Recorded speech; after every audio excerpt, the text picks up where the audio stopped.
ರಾ ಮಧುರ ಅವ್ರ ಅಟ್ಟಿಲಿದ್ದಾರೆಯಾ? ಗೌಡ್ರೆ ಎಂತ ಪ್ರಶ್ನೆ ಅಂತ ಕೇಳ್ತೀರಾ?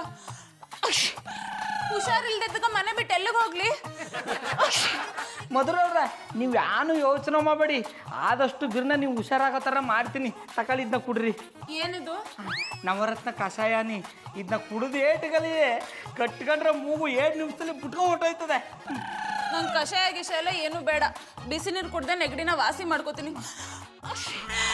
ಮಧುರ ಅವ್ರ ಇದನ್ನ ನಿಮಗೋಸ್ಕರ ಅಂತ ಪ್ರೀತಿಯಿಂದ ಮಾಡಿರೋ ಕಷಾಯ.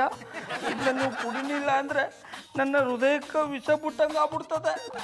ಇಷ್ಟೊಂದು ಓವರ್ ಡೈಲಾಗ್ ಎಲ್ಲ ಬೇಕಾ? ನಾನು ನೆಗಡಿನ ನಾನೇ ವಾಸಿ ಮಾಡ್ಕೋತೀನಿ, ನಿಮ್ಗೆ ಯಾಕೆ ಟೆನ್ಷನು? ನನ್ನವರು ಅಂದರೆ ಅಷ್ಟು ಕೆಡಿಸ್ಕೊಳ್ತಾ ಇದ್ರಿ ಹಂಗ್ಯ. ಏನಂದ್ರೆ? ಮಧುರ ಅವ್ರೆ ಅಚೋರಿ ಇಚ್ಚೋರಿ ಎಟ್ಟವರು ಕಷ್ಟದಲ್ಲಿದ್ದಾಗ ಅವ್ರಿಗೆ ಸಹಾಯ ಮಾಡೋದು ಮನ್ಸತ್ವ. ನೀವು ನಾಳಾಡೋದನ್ನ ನನ್ನ ಕಲ್ಲಿ ನೋಡೋಕ್ಕಾಗಲಿಲ್ಲ, ಅದಕ್ಕೆ ಕಷಾಯ ಮಾಡ್ಕೊಂಬಂದು ತಗೊಳ್ಳಿ ಕುಡೀರಿ. ಗೌಡ್ರೆ ಕಷಾಯ ಕುಡಿದ್ರೆ ನಂಗೆ ಹೊಟ್ಟೆ ತೊಳ್ಸುತ್ತೆ. ಮಧುರ ಅವ್ರೆ ಹೊಟ್ಟೆ ತೊಳಸ್ಕೊಂಡು ತಿಂದಿರೋದೆಲ್ಲ ಆಚೆಗೆ ಬಂದರೂ ಪರವಾಗಿಲ್ಲ, ನಿಮ್ ಕಟ್ಕೊಂಡ್ರೆ ಮೂಗು ಬಿಟ್ಟೋದ್ರೆ ಸಾಕು. ತಗೊಳ್ಳಿ.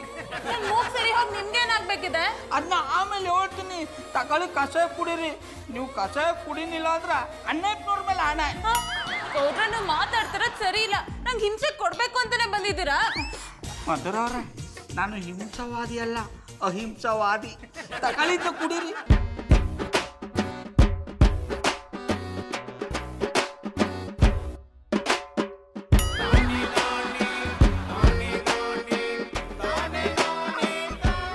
ಮಧುರ ಅವ್ರ ಕಟ್ಕೊಂಡ್ರೆ ಮೂಗು ಬಿಟ್ಟೋಯ್ತಾ?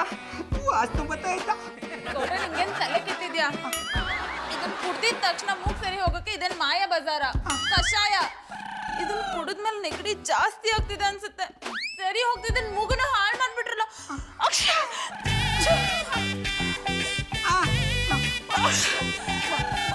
ಮಧುರ ಅವ್ರ ಇದ್ಯಾನಪ್ಪ ಇದು? ಗಿಳಿನ ಬೀಳಿಸ್ಕೊಳ್ಳವಂತ ಬಂದ್ರೆ ಇಲ್ಲಿನೇ ಹೋಗಿ ಬಲಕ್ಕೆ ಬೀಳ್ತಾ ಇದೆ.